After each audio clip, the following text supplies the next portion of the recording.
Hola, buenas tardes, bienvenidos un día más a nuestro foro online. Mi nombre es Sara Infantes y formo parte del equipo de comunicación de Experience Madrid y bueno, muchos de vosotros ya me conocéis y como cada miércoles alterno estoy esta tarde para presentar los miércoles de Anaya Touring, que es esa sección en la que os invitamos a viajar a diferentes destinos, siempre a través de los últimos lanzamientos de la editorial de Anaya. Y bueno, hoy os traemos un libro precioso, lo tengo aquí en mis manos, os voy a mostrar la portada para que la veáis.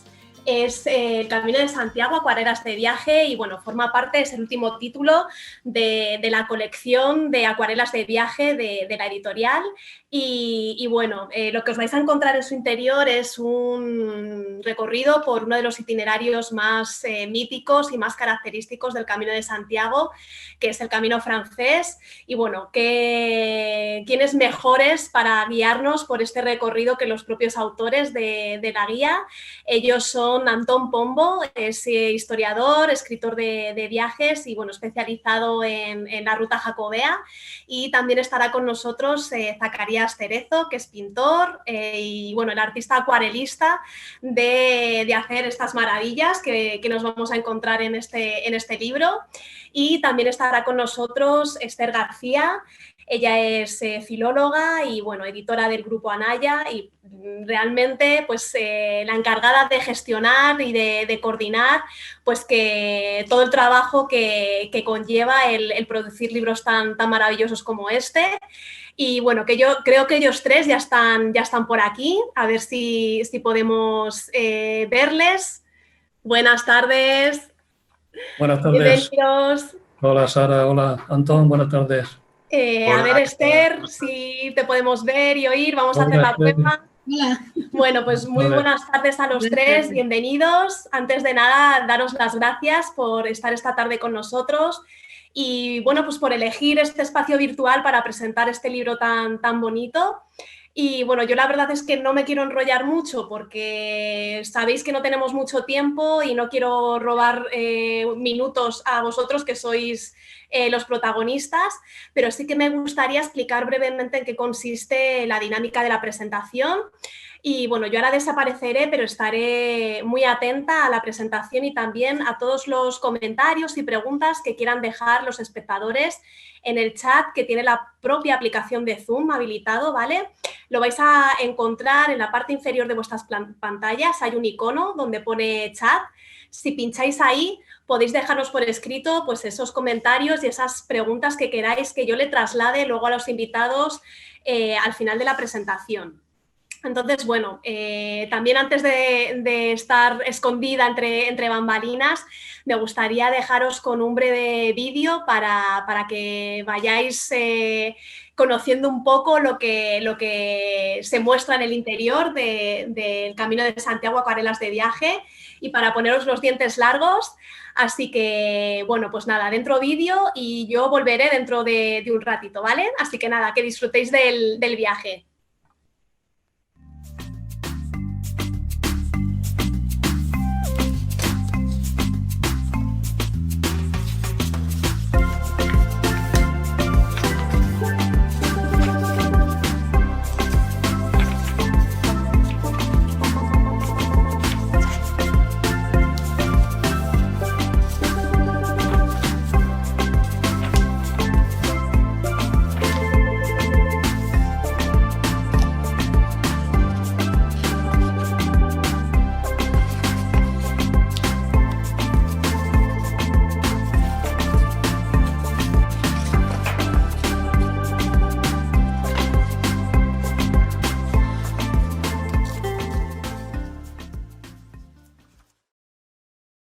Bueno, hola, buenas tardes a todos. Quiero agradeceros vuestra participación en el evento y también agradecer a BD Travel Brand nuevamente la organización de estos miércoles que nos permiten presentar nuestras novedades, en este caso el cuaderno de viaje del Camino de Santiago.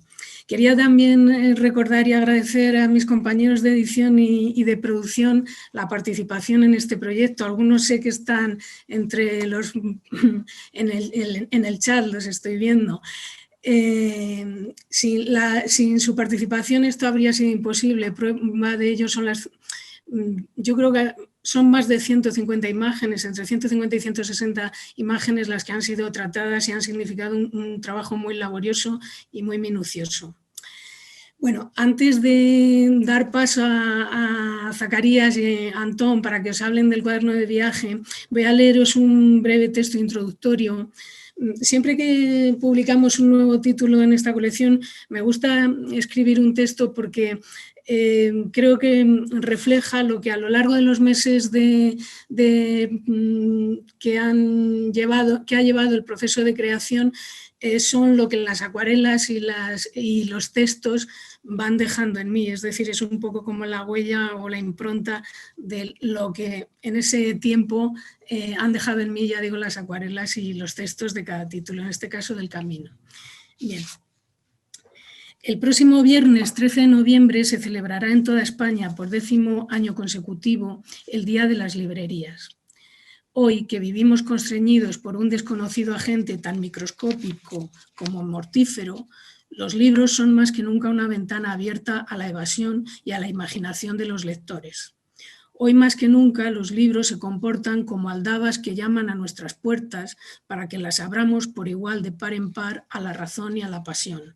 Hoy más que nunca los libros son la nave que nos desembarca en la orilla de lo sagrado y lo mundano, de lo íntimo y de lo lejano.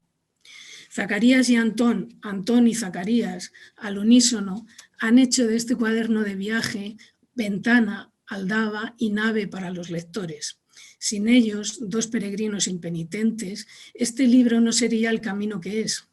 De su mano nos hemos calzado las botas de caminantes en los pasos pirenaicos para finalmente descalzarnos humildes frente al Atlántico. Como si de un lavatorio o de una ablución purificadora se tratara, el océano pone fin a una liturgia en la que cada cual a su manera, antes, durante y posiblemente al final del camino, habrá rezado, meditado o mirado dentro de sí mismo. Quien quiera que piense que el camino debe hacerse ligero de equipaje no yerra, pues cada etapa irá colmando sus alforjas, como ocurrió con las de Zacarías y las de Antón. No existe mejor servidor web que la mirada atenta del que camina del amanecer hasta el ocaso, codificando a cada paso millares de bips que se almacenan en el ulular del viento, en el silencio de la nave de una iglesia, en el crotoreo de las cigüeñas, en el dorado vaivén de los campos de trigo y forraje, en el madurar de las vides, en el rodar de los guijarros de los arroyos, en el genio constructor de catedrales, puentes y palacios, en el misterio de los capiteles, en el trasiego cotidiano de las gentes, en el barro superviviente del adobe y los tapiales, en el olor húmedo de los pastos o en la umbría de las corredoiras. No existe mejor servidor web que la mirada atenta del que camina y finalmente se detiene en la Costa da Morte, donde el batir de las olas en las rocas es el mantra que sana y purifica, señalando el final o quizás para algunos el inicio del camino.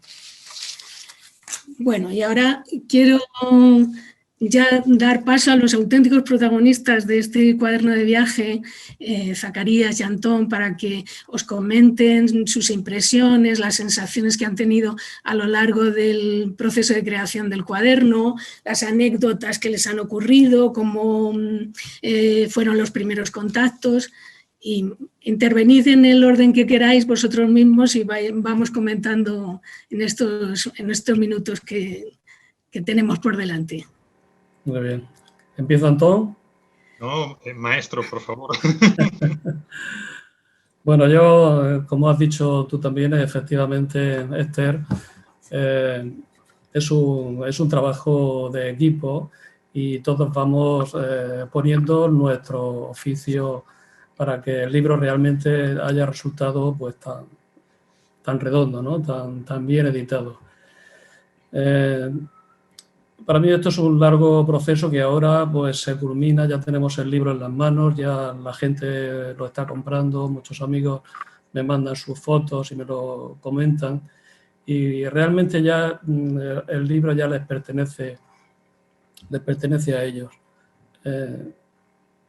Para mí esto es un proceso que viene de muy lejos, cuando yo no sabía qué destino iban a tener mis acuarelas, porque yo hice mi primer camino en el 2006 y ya entonces empecé con mis cuadernos a recoger la impronta de todo lo que iba viendo, y después he ido desarrollando aquellas acuarelas, como te digo, sin saber que finalmente se verían publicadas. Pero sí podemos decir que esto es un libro que a mí en cualquier momento me hubiera gustado hacerlo, ¿no? Y es como si hubiera estado preparándome para él sin ser consciente, porque realmente hace un año que yo tuve noticias de Anaya, que se interesó por hacer este libro y que, bueno, quería que yo hiciera las ilustraciones. Estoy muy satisfecho. Para mí la pintura siempre me sirve para entrar en el conocimiento de las cosas, porque cuando estás delante de una iglesia, de una ermita o de un puente, estás 1 hora o 2 horas analizando cada cornisa, cada piedra, cualquier parte de la estructura, estás conociéndolo, ¿no? De alguna manera estás haciendo tuyo el tema que estás pintando. Y luego, pues, siempre me pide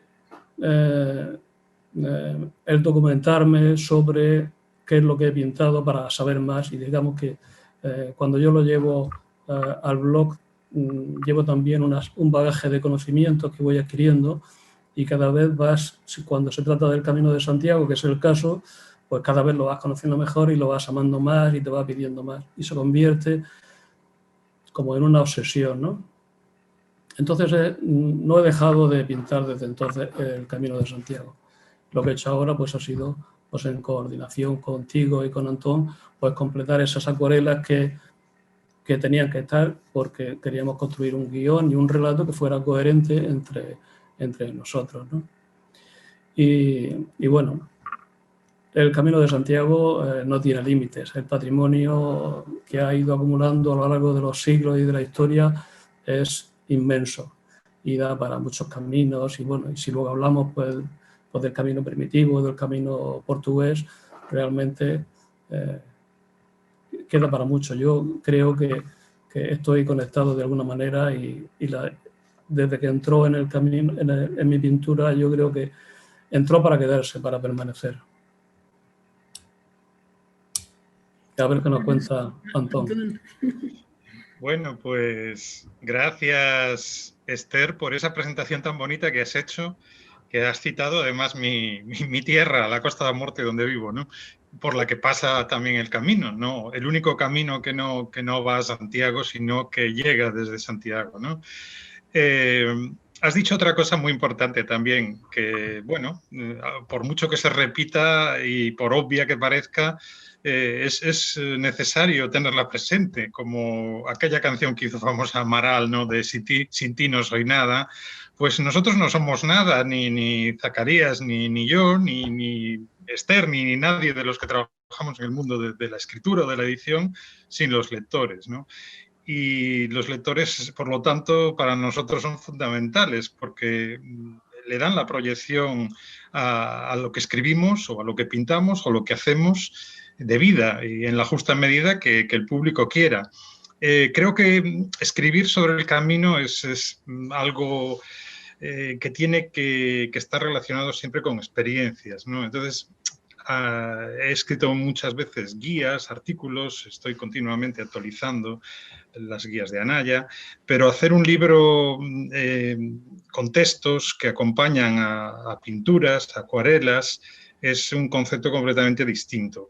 Y a mí me retrotrae un poco a mis aficiones de los viejos tiempos por el arte, cuando yo estudiaba arte en la universidad, y siempre sentía esa necesidad de mostrar no solo la descripción fría, analítica o más académica, más científica de lo que se ve, sino también las sensaciones que eso produce, ¿no?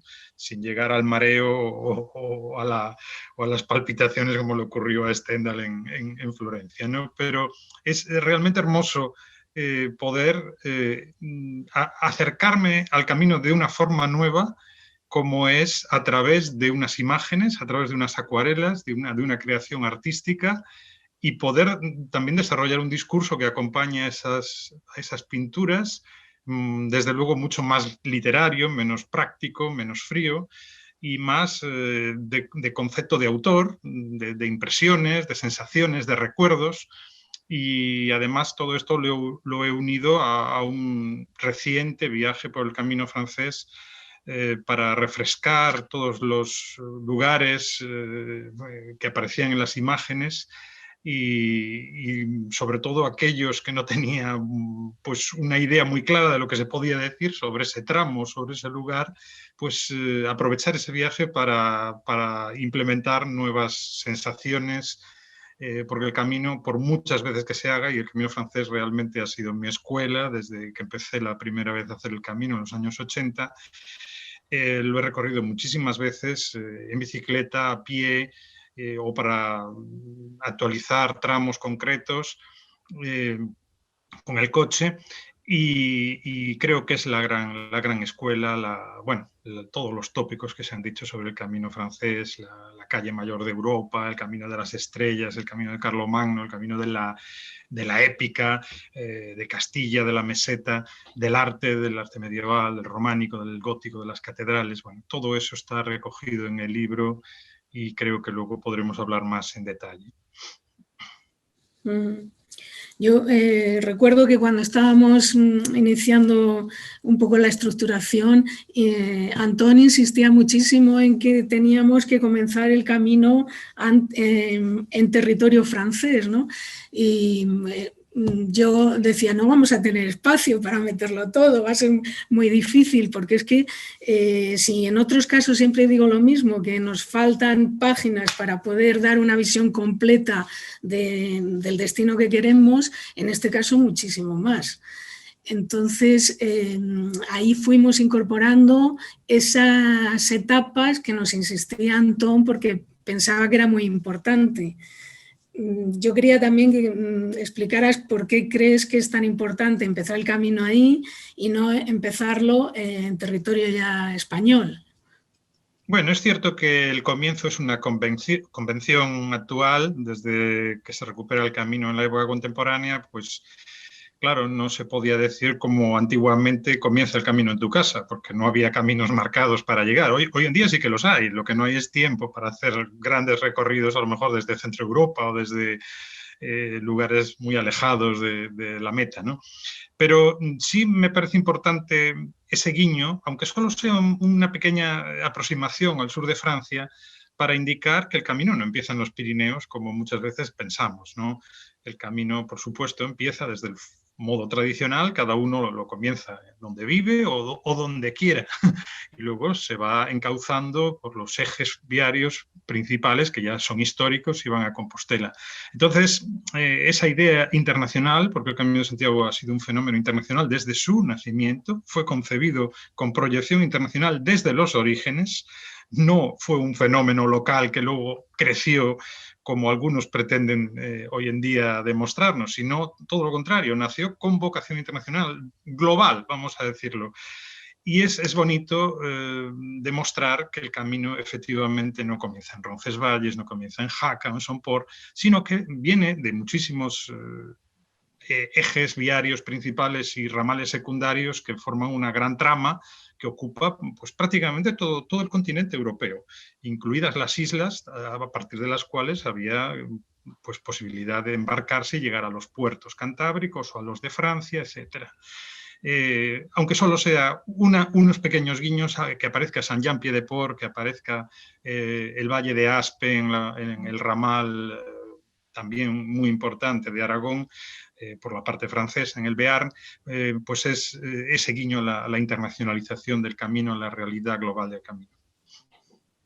Yo creo que efectivamente es simbólico porque realmente es un camino europeo, y si se llama camino francés es porque venían los franceses precisamente por esa vía. Realmente yo creo que ha sido un acierto incluir esa parte del camino, de la parte francesa.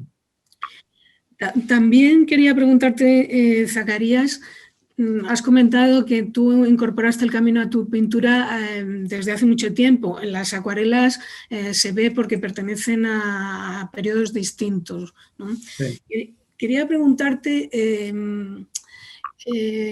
desde tu sensibilidad de artista, ¿en qué ha cambiado la percepción que tenías del camino entonces a la que has tenido ahora cuando has incorporado nuevas acuarelas para este proyecto?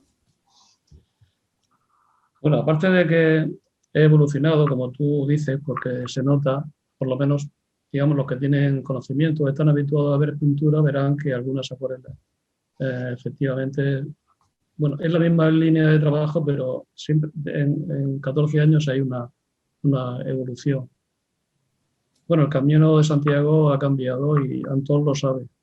Se ha masificado muchísimo, el ambiente ahora ya es más populoso, más turístico también, pero bueno, eso no afecta en general al patrimonio, ¿no? Cuando fui la primera vez todo es nuevo, todo tenía una especie de ansiedad por recoger todo, porque todo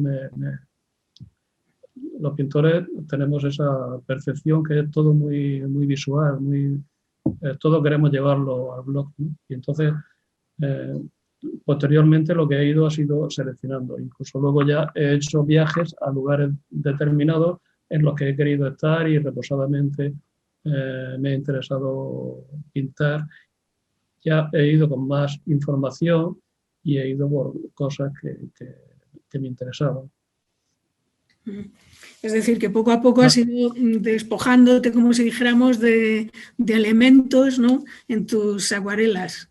Sí, al principio pues lo que te llama la atención son los más factuosos, las grandes catedrales, las grandes iglesias, los grandes monasterios, y luego ya te vas fijando más en la pequeña fuente, en el pequeño puente, en el pequeño río, en esos pasos de piedras que hay por ahí por Galicia, que son tan bucólicos, no sé, tan íntimos, tan rurales. Ese tipo de cosas me interesan ahora más que lo que me interesaban antes.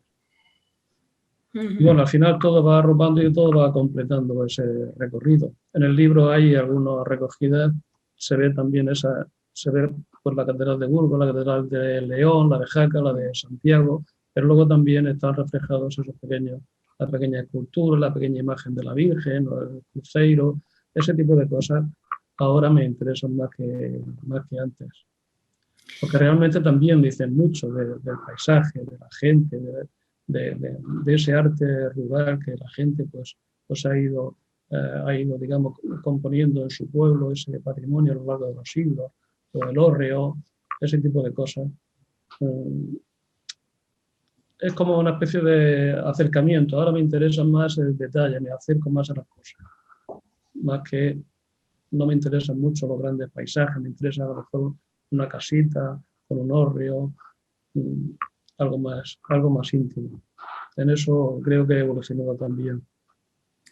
Sí, en eso, por ejemplo, es importante la aportación de Antón, que nos insistía en que mostráramos, aparte de la monumentalidad del camino y lo que es el patrimonio reconocible por todos, hay otros patrimonios que están dentro del camino. Y entonces eso ha sido una labor muy interesante que nos ha aportado Antón. Yo creo que lo ha expresado perfectamente Zacarías, ¿no? Porque la concepción del patrimonio histórico y cultural ha variado muchísimo en los últimos años, ¿no? Y hemos pasado de valorar los grandes monumentos únicamente, que es lo que ya estaba protegido desde tiempos pues, inmemoriales, desde el siglo XIX y principios del XX, a elementos mucho más sencillos. Y estaba ahora, a medida que hablaba Zacarías, estaba recordando un libro que ha sido un libro, yo creo que de los más hermosos que se han publicado sobre el Camino de Santiago, del arquitecto Soria Puig, que se titulaba algo así como Camino de Santiago, vías y señales, y él expresaba toda la riqueza que existía en el camino francés de carácter viario, eminentemente viario y jacobeo, los humildes monumentos. Empezaba por lo más grande, evidentemente, por las iglesias, las catedrales, los monasterios,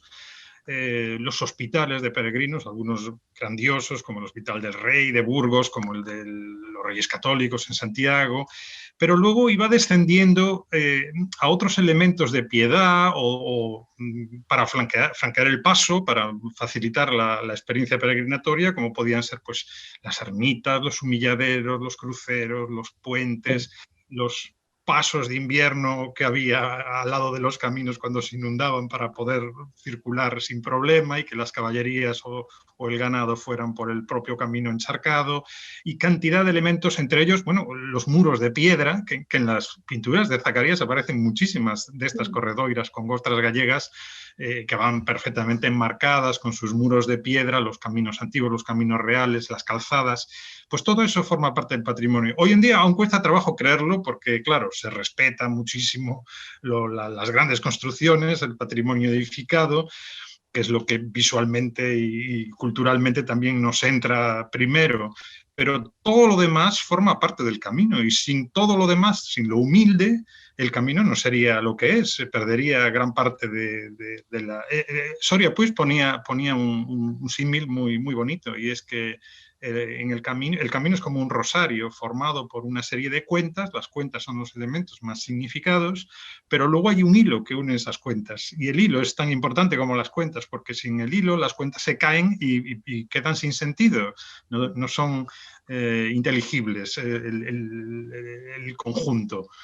Entonces, evidentemente, creo que se ha plasmado muy bien de lo grande hacia lo más pequeño y hacia lo más humilde toda la riqueza patrimonial del camino, incluida, por supuesto, la riqueza natural, el paisaje agrario transformado por el hombre a lo largo de los siglos, y también el poco paisaje natural que va quedando, que son sobre todo pues algunos bosques o matorrales que hay en ciertas zonas de montaña que atraviesa el camino.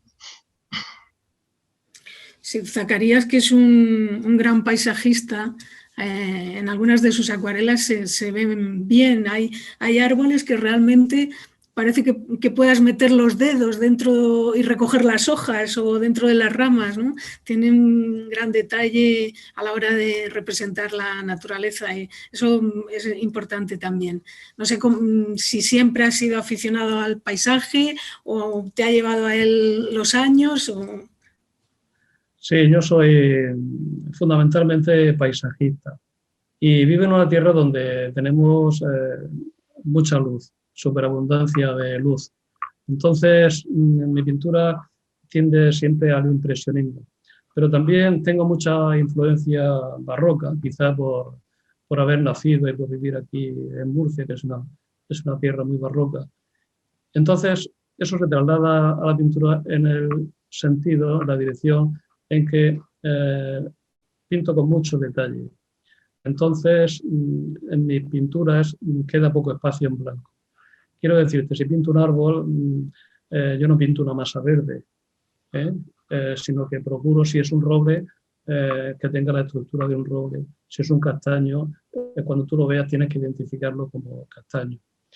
Eso es lo que hace que tú digas, cuando Zacarías pinta un bosque, los árboles pues tienen... Cada árbol se diferencia, casi puedes penetrar en él, ¿no? Sobre todo si hay un camino, como me gusta a mí también. Que siempre haya un camino que te invite a penetrar en esa profundidad, en esa tercera dimensión. Y por otra parte, los árboles a mí me fascinan. De hecho, yo en Murcia hice hace varios años una exposición en la que estaba dedicada, la llamé Mi Bosque, y cada cuadro era un árbol monumental en que el árbol era protagonista del cuadro. Y había robles, había castaños, había hayas, eucaliptos, palmeras, y efectivamente con esa luz propia mediterránea, que de hecho a la hora de pintar estos paisajes gallegos o navarros, donde hay brumas, donde hay humedad, me cuesta adaptarme porque estoy acostumbrado precisamente a las luces mediterráneas, y mi pincelada a la acuarela, esto lo saben los acuarelistas, mi pincelada es seca, entonces da mucha nitidez al detalle, mientras que cuando se quieren pintar las brumas de un paisaje, pues hay que humedecer mucho el papel, y esa técnica yo me tengo que esforzar para representarla. Y aquí en el libro hay algunas de esas acuarelas que tienen esa luz gallega, esa luz plomiza, gris, y que, bueno, me ha gustado también porque me lo he tomado como un reto que me saca también de la rutina de mis paisajes mediterráneos.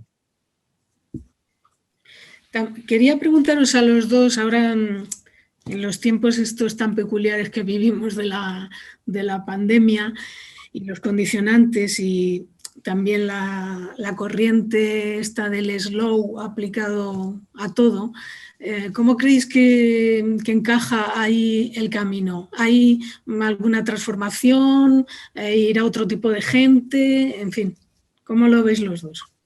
Yo creo que esto es para Antón, porque Antón lleva el camino en el corazón, se conoce muy bien en todos sus aspectos sociales y nos lo puede explicar. Sí, es un debate que está ahora encima de la mesa, porque hace poco se acaba de publicar un artículo muy interesante que decía que las peregrinaciones a raíz del COVID van a tener un gran futuro. Bueno, cuando se dice un gran futuro, a veces yo me pongo a temblar, porque se piensa en un futuro cuantitativamente hablando, o sea, que van a tener un éxito de mayor concurrencia todavía de personas, vamos a decir, peregrinos o viajeros culturales o turistas que van a querer ir a estos destinos, ¿no? A estos itinerarios, antiguos itinerarios de fe, itinerarios sagrados en su origen, que hoy en día son polivalentes, porque el Camino de Santiago hoy en día pues sigue habiendo personas que hacen el camino por motivos religiosos, estrictamente religiosos, un voto, una promesa, por devoción al apóstol.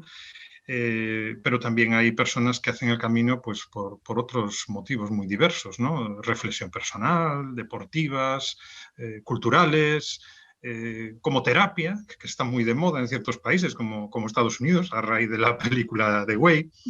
Entonces, todas estas dimensiones del camino a las cuales se suma otra muy importante, que es el de ser un punto de encuentro con otras personas de todo el mundo, porque en el camino están representados los 5 continentes hoy en día. Hay peregrinos de todos los países prácticamente del mundo, pero en gran número de países muy lejanos, como puedan ser pues, Brasil, Estados Unidos, Canadá, Corea, prácticamente todos los países de Europa.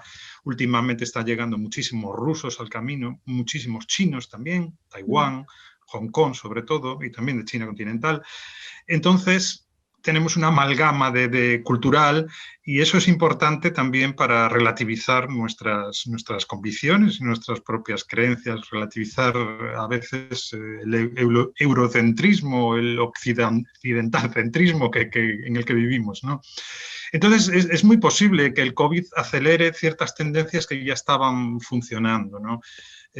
Quizás la dimensión de la explotación turística masiva que estaban practicando, sobre todo en las últimas etapas del camino, las agencias de viajes, con una promoción muy fuerte también por parte de algunas administraciones turísticas, pues no voy a decir que tenga los días contados, pero sí que debe revisarse el modelo, ¿no? Y sobre todo hay que revisar también el modelo de lo que es la peregrinación propiamente dicha y de lo que es el turismo en el Camino de Santiago, porque no se deberían mezclar los conceptos como se estaban mezclando hasta ahora, ¿no?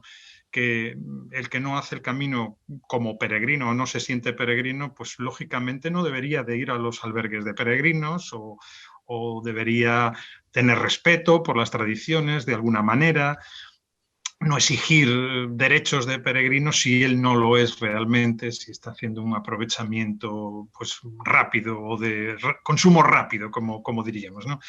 Entonces, es cierto que la forma de viajar slow conecta perfectamente con lo que es el espíritu del Camino de Santiago, cualquiera de los itinerarios jacobeos. Y lo que sí creo que va a ocurrir en los próximos años, quizás ya está pasando, pero puede que se acelere el proceso, es que ante la diversificación de la oferta que hay de caminos jacobeos en la península ibérica, puede que haya ciertos traslados de unos caminos a otros y puede que los caminos que ofrecen una unas características más de naturaleza, más de paisaje mejor cuidado, de pequeños alojamientos que mantienen la tradición, la gastronomía de la zona, el estilo constructivo propio de las comarcas que atraviesa, pues pueden ganar más puntos que los itinerarios que están excesivamente explotados. Pero bueno, esto nunca se sabe, porque a lo mejor no aprendemos nada con todo lo que está pasando y volvemos a las andadas, que es muy posible también, y volvemos a una explotación intensiva y masificada de lo que tenemos hasta que se agote el producto, como dicen los que funcionan de esta manera, ¿no? Y después habrá que inventar otra cosa. ¿Tú les llamas turígrinos, puede ser, a los que no son auténticos peregrinos de fe y se van aprovechando de las instalaciones? Bueno, es una expresión que se utiliza, una palabra que se utiliza ya hace años con cierta ironía, pero que algunos incluso se reconocen dentro del perfil. La utilizan algunos con un carácter un poco despectivo, claro.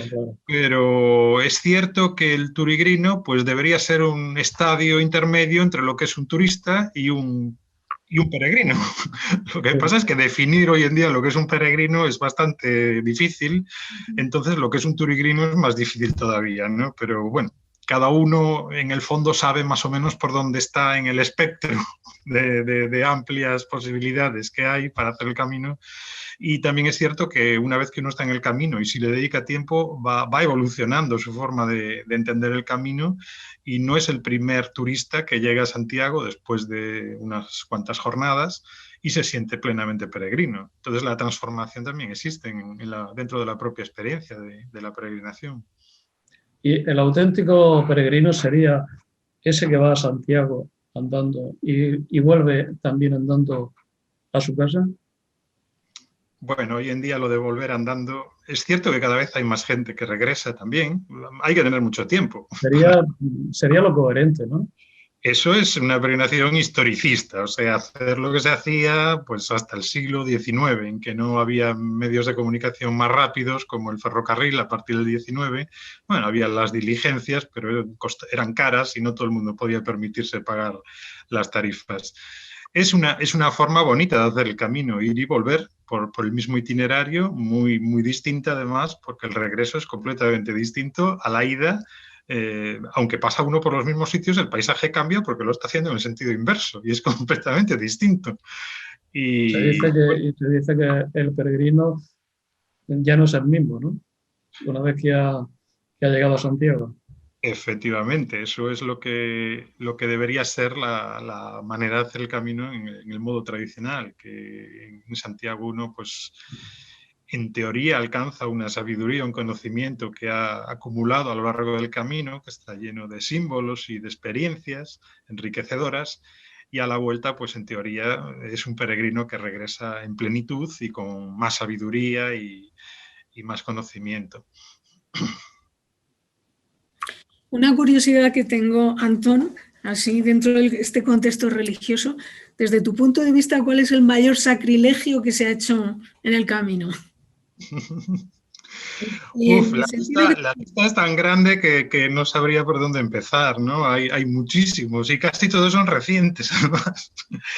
Hay sacrilegios o atentados contra el patrimonio histórico y natural. Bueno, tenemos uno que está, por cierto, todavía sin concluir, que es el embalse de Yesa en Aragón, que va a tragarse muchos kilómetros del Camino de Santiago. Creo que son 9 kilómetros enteros, o sea, es una auténtica profanación.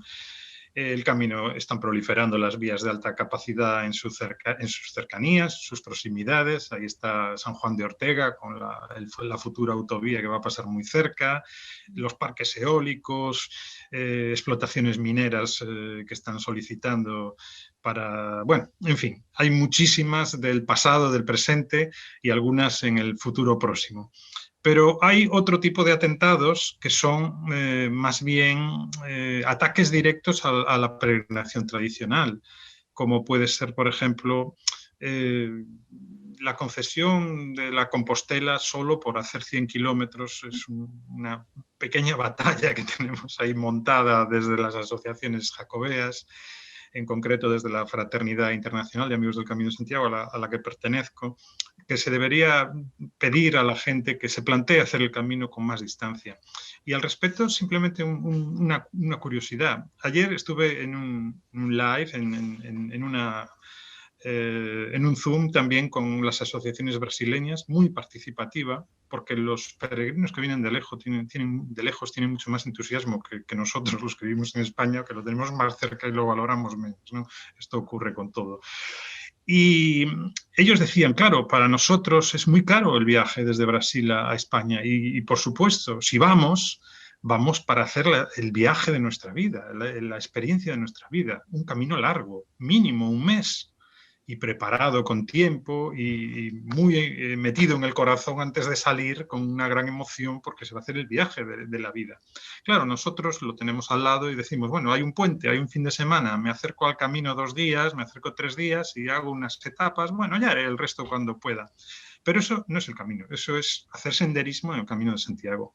Y muy distinto es hacer un camino largo, como ha sido tradicionalmente, porque es un camino que va a dejar una huella muy fuerte en las personas que le dediquen realmente tiempo. Porque el camino tiene una grandísima fuerza por los miles de peregrinos que lo han recorrido a lo largo de la historia, por la gran tradición, la fuerza que le da la historia a lo largo de 8 siglos. Y entonces el tiempo es fundamental, yo eso se lo digo a todo el mundo, el tiempo es fundamental en el camino, dedicarle muchos días a la experiencia. Tengo entendido que ahora están proponiendo, no sé si se está aplicando ya, el dar la Compostela digital. Sí. Eso sería también otro sacrilegio. Bueno, eso es... No sé si será temporal por la situación en la que estamos viviendo, ¿no? Pero claudicamos ante los avances tecnológicos y nos quedamos tan panchos, pero...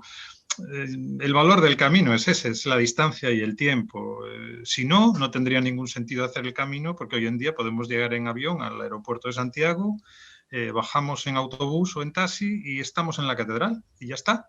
Somos peregrinos, visitamos al apóstol, pero evidentemente no es lo mismo, no tiene nada que ver. Lo importante no es la mitad, lo importante es el camino. Yo creo que hay un interés excesivo del peregrino, ¿no? De tener ese certificado, de que alguien certifique que ha hecho el camino, ¿no? Cuando eso el peregrino lo lleva dentro de sí, no necesitaría que nadie certificara, ¿no? Que le diera ese diploma, realmente. Yo siempre le digo a los peregrinos cuando me preguntan, oye, la Compostela, ¿me la darán? ¿Cuánto tengo que hacer? ¿Cuántos sellos tengo que poner? Tal.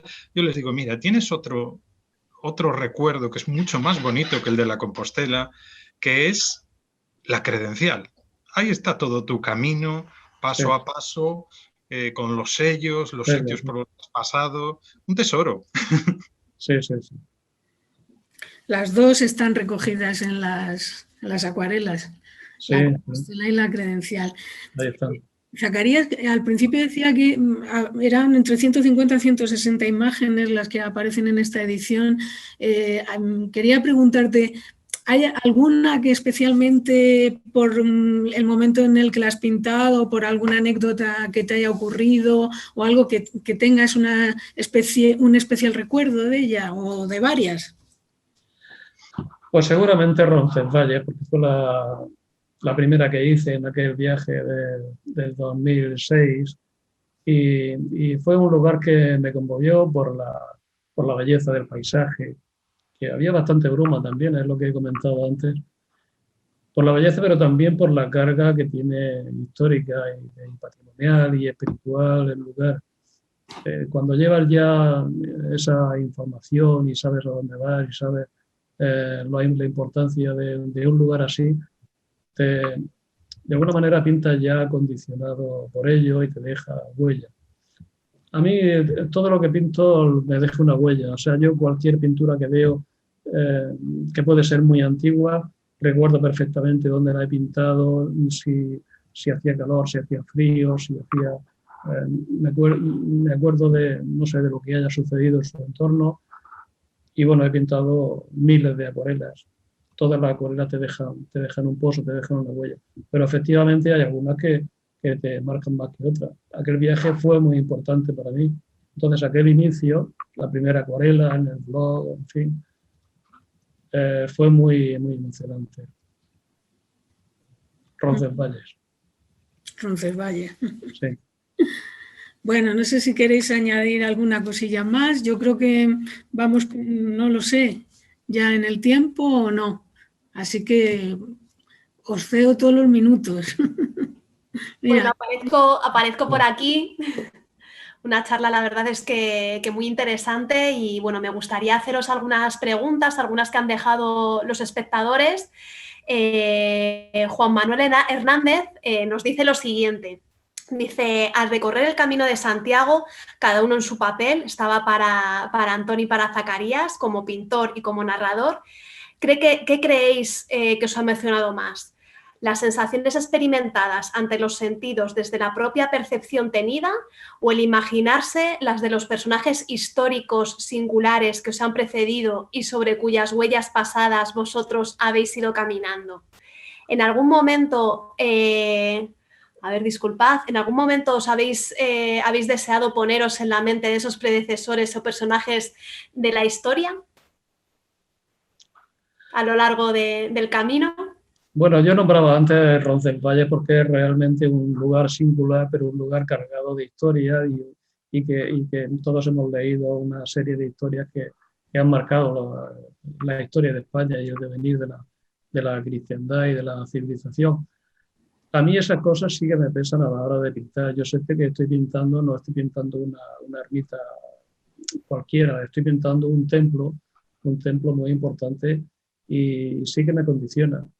Supongo que para bien, ¿no? Para poner más cuidado en lo que estoy haciendo, en buscar el mejor punto de vista. Y yo le diría a Juan Manuel que sí, la historia a mí me pesa porque, como digo, me interesa mucho todo lo que hay alrededor de un paisaje, todo lo que hay alrededor de una iglesia, de una catedral o de un detalle arquitectónico, todo me interesa y yo creo que me influye y me influye para bien. Sí, ambas aproximaciones son muy interesantes, ¿no? La sensorial, que hoy en día está demostrada científicamente.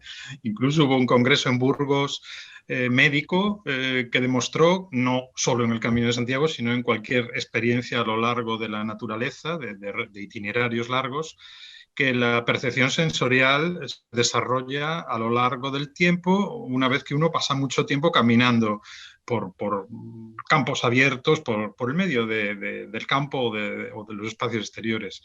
Y en cuanto a la conexión con los que nos precedieron, pues los millones de peregrinos que hicieron antes que nosotros el camino, que muchos lo creen sentir tocando las piedras de los templos, pues es bonito toda aproximación literaria y romántica a lo que es la historia. Yo soy historiador y, por supuesto, cualquier historiador le hubiera gustado conocer en primera persona otra época. Sin embargo, cuando uno piensa lo mal que lo pasaban los peregrinos del pasado, y tenemos muchos testimonios porque lo escribieron, pues ya nos lo pensamos dos veces, ¿no? Enfermedades, pestes, bandidos, animales salvajes, violencia, en fin, y no había agua caliente en los albergues como hay hoy, que abres la villa de la ducha y te das una ducha fantástica de 10 minutos y quedas como nuevo. Eso en el pasado no lo había y, y se conformaban con mucho menos que nosotros, y hoy en día nos quejamos de los chinches, pero en el pasado había una colección de insectos que atacaban a los peregrinos en los albergues, en los hospitales, que no es incontable. Bueno, claro, ahora incluso mejor ser un peregrino del siglo XXI. He leído que hay un servicio de desfibriladores para los peregrinos. O sea, cualquier peregrino puede estar atendido en cuestión de poco tiempo, ¿no? Si sufre un infarto. Y de un tiempo a esta parte hay otra cosa que todos conocemos y usamos, que son los móviles. Y cuando uno tiene cualquier problema, llama y en poco tiempo aparece Protección Civil o aparece la Guardia Civil y el problema más o menos resuelto, ¿no? Y esto en el pasado pues no existía. Aún hay algún peregrino romántico que va incomunicado porque dice que quiere vivir la experiencia tal como se vivía en el pasado. Y yo le digo, bueno, pues vívela, pero no solo dejando el móvil en casa, también con otras cosas puedes prescindir, ¿no? Como de la tarjeta de crédito, como de... En fin, los peregrinos del pasado no tenían tarjeta de crédito ni tenían medios económicos, ¿no? Por eso los hospitales eran todos de libre acceso para los peregrinos de aquella época, ¿no? Y bueno, dentro de este itinerario del Camino francés, ¿tenéis algún rinconcito favorito? Bien, pues por cualquier motivo, no tan solo por su belleza, sino por la experiencia vivida recorriendo ese tramo, o no sé, decidnos, a ver. Yo recuerdo una experiencia muy grata en el puente de Trinidad de Arres, porque me pareció de una belleza ese puente, creo que era de 6 ojos, en el que el hospital está en el estribo y se pasa por él. Porque yo me senté a la orilla del río abajo, a contemplarlo y también a pintar. Y yo veía a los peregrinos pasar por el puente en sus cosas, porque todos llevan un plan de viaje, tienen unos horarios que cumplir o quieren llegar a la vez siguiente a tal hora. Y pocas veces se detienen, ¿no? Porque para ver un puente tienes que salirte de él, si no, no ves nada más que la calzada, ¿no? Y allí pasé no sé, una hora pintando y realmente es uno de los momentos más gratos de todos los que he pasado en el Camino de Santiago, que claro, son muchísimos. ¿Tú, Antón? Para mí hay muchísimos lugares fascinantes en el camino, tanto per se como por experiencias que yo pueda haber tenido en alguna de mis peregrinaciones o viajes a lo largo del camino. Pero si tuviera que elegir uno, me quedaría probablemente con la Cruz de Ferro, que volvemos un poco a lo que decíamos antes, que es algo humilde, no es más que una pequeña cruz de hierro clavada en un alto poste de madera, pero al pie de la cual los peregrinos a lo largo de los siglos han ido echando piedras y formado en la base un gran montículo. Y hoy en día sigue completamente viva la tradición. Yo creo que más viva que nunca porque los peregrinos traen las piedras desde sus propias casas, por eso uno encuentra allí guijarros y piedras de todo tipo, de todo color, de toda forma y origen geológico. Y en muchos de los casos escriben cosas en las piedras, nombres, pensamientos, recuerdos de personas que se fueron, dibujos, símbolos. Y entonces aquello es como una especie de gran termómetro emocional del Camino de Santiago. Uno vive allí, en ese montículo, todo lo que ha sido la historia pasada y reciente del Camino de Santiago. Un lugar emocionante, sin duda, sí. Qué bueno. Y bueno, dentro de este cuaderno de viaje, como itinerario, habéis escogido el Camino francés, pero sabemos que hay muchos caminos.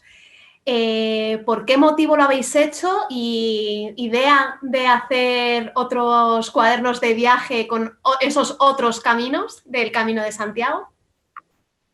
Bueno, está en mente. El motivo de escoger este simplemente es el camino por excelencia, es el más transitado y el que más referencias tiene para todas las personas. Antón, que es un experto en todos los caminos, pues lo sugirió en un principio también hacerlo extensivo a otros y estamos con esa idea. Sería estupendo. Sitio para presentarlo ya sabéis. Y bueno, ¿cuánto tiempo os ha llevado todo el proceso del libro? Desde la idea, tú, Esther, ponerte en contacto con Antón y Zacarías, luego ya una vez después de haber contactado con ellos, pues estos tiempos que manejáis vosotros los editores, ¿son muy, muy alargados en el tiempo? ¿O? Pues la verdad que el periodo previo a los contactos no recuerdo exactamente cuánto fue cuando empecé a navegar un poquito para buscar el acuarelista adecuado. No recuerdo exactamente cuándo fue. Sé que contactamos con Zacarías en diciembre más o menos del 2019 y con Antón fue posterior. Entonces yo creo que ha concluido todo el proceso en septiembre más o menos de este año. O sea que son unos cuantos meses. Pues sí. No. La verdad que también facilitó bastante que Zacarías tenía mucha obra pintada, ¿no? Y como decía él al principio, lo que hemos hecho es trazar un guión, una ruta e ir completando los huecos y lo imprescindible que él no tuviera. Pero ha facilitado mucho todo ese trabajo inmenso de trabajador incansable que es Zacarías. Porque Zacarías, o sea, como está diciendo ahora Esther, muchas de las ilustraciones tú ya las habías realizado durante otros viajes al Camino de Santiago. ¿Las ilustraciones que no tenías, las has hecho in situ o las has hecho desde tu casa? Bueno, los pintores tenemos los recursos propios de nuestros tiempos. Entonces, yo en mis blogs de apuntes tenía muchas cosas que me han servido. Y cuando he tenido que completar algunas, como además nos ha cogido la pandemia, yo no podía viajar, pues he tenido que tirar del recurso de mi documentación de fotografías. Pues no sé si queréis dejar algún comentario más. Bueno, yo mostrar otra vez mi satisfacción con el proyecto. Estoy recibiendo muchos comentarios de la gente en las redes sociales porque les gusta el libro, porque lo encuentra que es un capricho, está muy bien editado, les gustan las pinturas, les gustan los textos, la edición, porque todo es todo un conjunto, un equipo que ha trabajado todo en coordinación y se nota en el resultado. Yo estoy muy satisfecho. Sí, yo también estoy realmente encantado con el libro, con el resultado. Y del Camino de Santiago se han editado y publicado pues, cantidad de cosas, ¿no? De libros de todo tipo, y también los hay de pintores, de acuarelistas, pero este es un objeto, es un libro realmente bello. Yo quiero recalcar la palabra de la belleza, porque hay libros que son para leer y olvidarse de ellos, hay libros que son para poner encima de la mesa para que los vean los amigos, pero este es un libro que debe conectar también con la persona que lo adquiera o que lo lea o que lo utilice. Si esa persona ha hecho el camino o esa persona pretende hacer el camino en el futuro, pues es una forma diferente de acercarse a la realidad del Camino de Santiago, a través de la belleza de la imagen y a través de la poética de la creación artística que le va a aportar pues, posiblemente un mundo quizás de cierta ensoñación de lo que puede ser el camino, pero que seguro que lo va a cautivar a través de la imagen mucho más que solo con la frialdad de lo que podrían ser unos textos o unas fotografías. La verdad es que yo que tengo la suerte de tenerlo, la verdad es que el libro es precioso, la edición se ve que está muy cuidada, realizada con mucho mimo, las páginas con ese gramaje, ¿no? Como si fuera realmente un cuaderno de viaje. La verdad es que a mí personalmente me parece un libro maravilloso y, bueno, delicioso. Yo quería decir que para mí, Antón y Zacarías y Antón, como decía al principio, han sido unos maravillosos compañeros de viaje, con una predisposición infinita. Cualquier cosa que les pedía, además sus sugerencias, sus aportaciones, en fin, para mí ha sido un peregrinaje maravilloso. Pues enhorabuena a los tres porque habéis hecho un equipo fantástico y bueno, muchos de los espectadores nos lo están comentando y bueno, nos dicen que os traslademos su enhorabuena bueno, por esta colección y también bueno, por estos encuentros que estamos haciendo en BD Travel Brand con los autores y los editores, porque la verdad es que yo creo que aportamos, ¿no? Un punto de vista diferente y sobre todo conocer vuestro trabajo de primera mano es una oportunidad maravillosa. Así que, bueno, esperemos que estos miércoles de Anaya perduren mucho en el tiempo y, bueno, la próxima cita la tenemos el miércoles 25 de noviembre. Así que espero que no faltéis y nada, de nuevo daros las gracias a los tres, que ya se nos acaba el tiempo y nada, y enhorabuena por esta magnífica guía y esperamos ansiosos que vengan muchos más caminos de Santiago. Muy bien, un placer, encantado. Muchas gracias. Hasta luego.